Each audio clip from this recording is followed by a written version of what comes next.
الحمد لله رب العالمين والعاقبة للمتقين والصلاة والسلام على سيد الأنبياء والمرسلين وعلى آله وأصحابه أجمعين. قال الله سبحانه وتعالى: ربنا لا تزغ قلوبنا بعد إذ هديتنا وهب لنا من لدنك رحمة إنك أنت الوهاب. صدق الله العظيم. கணியத்துக்குரிய மேலான பெரியோர்களே, நண்பர்களே, தாய்மார்களே, அல்லாஹு தாலாவுடைய மாபெரும் கிருபை தொடர்ந்து தராவீஹ் தொழக்கூடிய நல்ல நசீபுகளை கொடுத்திருக்கிறான். அது வகையில் நாமெல்லாம் பாக்கியமானவர்கள். நேற்று நம்மோடு தொழுத நபர்கள் இன்று நம்மோடு தொழவில்லை.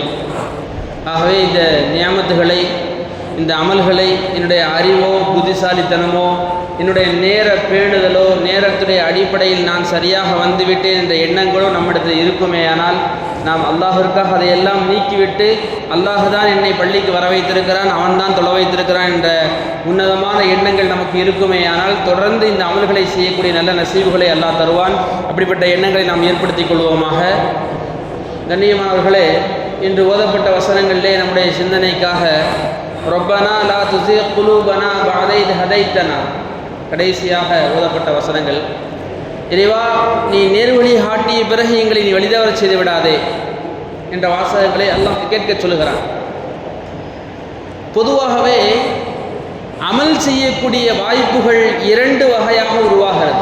ஒரு மனிதனுக்கு நல்லறங்கள் செய்யக்கூடிய வாய்ப்புகள் அல்லது தீமையிலிருந்து தவிர்ந்திருக்க வேண்டும் என்ற சிந்தனைகள், இது இரண்டு நிலைகளில் மனிதனுக்கு ஏற்படுகிறது.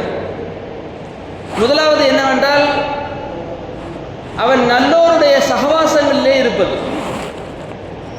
மனிதன் நல்ல மனிதர்களுடைய, அல்லாஹுக்கு பிடித்தமான மனிதர்களுடைய சகவாசங்களிலே இருக்கின்ற பொழுது ஒரு மனிதனுக்கு நல்லறங்கள் செய்ய வேண்டும், பாவங்களை விட்டு தவிர்ந்திருக்க வேண்டும் என்ற எண்ணங்கள் உருவாகும். எப்படி என்றால், நபி ஸல்லல்லாஹு அலைஹி வஸல்லம் அவருடைய காலத்திலே இருந்த சஹாபாக்கள், வாழ்ந்த மக்கள் நபியுடைய சுஹபத்தினால், நபியுடைய அந்த தொடர்பின் காரணமாக அவருடைய வாழ்க்கை எப்படி மாறியது என்பதை நாம் வரலாறுகளிலே பார்க்கிறோம். ஒரு நேரத்திலே ஒரு போருக்கு பிறகு சமாமா இப்னு அசால் என்று சொல்லப்படக்கூடிய ஒரு நபர், அவர் பனி ஹனீஃபா என்று கோத்திரத்துடைய தலைவரும் கூட. அவர் பேர் என்ன? சமாமா இப்னு அசால் அவர் பேர். அவரை பிடிச்சிட்டு வர்றாங்க. சிறை கைதியாக பள்ளிவாசலுக்கு கொண்டு வரப்படுகிறது. அவரை கட்டி வச்சிருக்கிறாங்க. நபி ஸல்லல்லாஹு அலைஹி வஸல்லம் கேட்டாங்க, ஓ சமாமாவை என்ன நினைக்கிறீங்க அப்படின்னு கேட்டாங்க. சமாமாவை, ஒரு கிளையுடைய கோத்திரத்துடைய தலைவர் நீங்கள், உங்களை இப்பொழுது சிறை கைதியாக, பிணை கைதியாக இங்கு பிடித்து வர வைக்கப்பட்டிருக்கிறது. அதுவும் ஒரு மஸ்ஜித் நபவியுடைய ஒரு பேரிச்சமர அந்த மரத்திலே கட்டி வைக்கப்பட்டிருக்கிறது. நீங்கள் என்ன நினைக்கிறீர்கள்? அவர் சொன்னார், நீங்கள் என்னை கொலை செய்தால் நான் அதற்கு தகுதியானவன். நீங்கள் என்னை கொலை செய்தால் நான் அதற்கு தகுதியானவன். ஏனென்றால் உங்களுடைய மக்கள் ஏராளமானவர்களை நான் கொலை செய்திருக்கிறேன் இந்த போரில். நீங்கள் என்னை மன்னித்து விட்டுவிட்டால் நான் உங்களுக்கு நன்றியுடையவனாக இருப்பேன். நபி ஸல்லல்லாஹு அலைஹி வஸல்லம் கேட்டுவிட்டு சென்று விட்டார்கள். இரண்டாவது நாள் வருகிறார்கள், அதே கேள்வி, அதே பதில். மூன்றாவது நாள் அதே கேள்வி, அதே பதில். நபி ஸல்லல்லாஹு அலைஹி வஸல்லம் சொன்னார்கள், இவரை அவிழ்த்து விட்டு விடுங்கள். அவர் அவிழ்த்து விட்ட பிறகு செல்கிறார். சிறிது நேரம் கழித்து தலையில் ஈரம் சொட்ட வருகிறார். யா ரசூலல்லாஹ், அஷ்ஹது அல்லா இலாஹ இல்லல்லாஹ் வ அஷ்ஹது அன்ன முஹம்மதர் ரசூலுல்லாஹ், நான் இஸ்லாத்தை ஏற்றுக்கொள்கிறேன் என்ற அந்த திருக்கலிமாவை மொழிந்து விட்டு சொல்கிறார். எனக்கு உலகத்திலே பிடிக்காத ஒரு முகம் என்றால் அது உங்களுடைய முகம்தான். எனக்கு உலகத்திலே பிடிக்காத முகம் ஒன்று இருக்கிறது என்றால் அது உங்களுடைய முகம்தான். ஆனால் இப்பொழுது உலகத்தில் எனக்கு ஆக பிடித்த முகமாக உங்களுடைய முகம் மாறிவிட்டது. எனக்கு உலகத்திலே பிடிக்காத ஒன்று இருக்கிறது என்றால் அது இஸ்லாமிய மார்க்கம் தான். இப்பொழுது எனக்கு இஸ்லாமிய மார்க்கம் அதுபோன்று உன்னதமான ஒரு மார்க்கத்தை என்னால் காண இயலாது, நான் அதில் இருக்கிறேன் என்று சந்தோஷப்படுகிறேன் என்பதாக சொல்கிறார். அந்த சம்பவம் நீளுகிறது.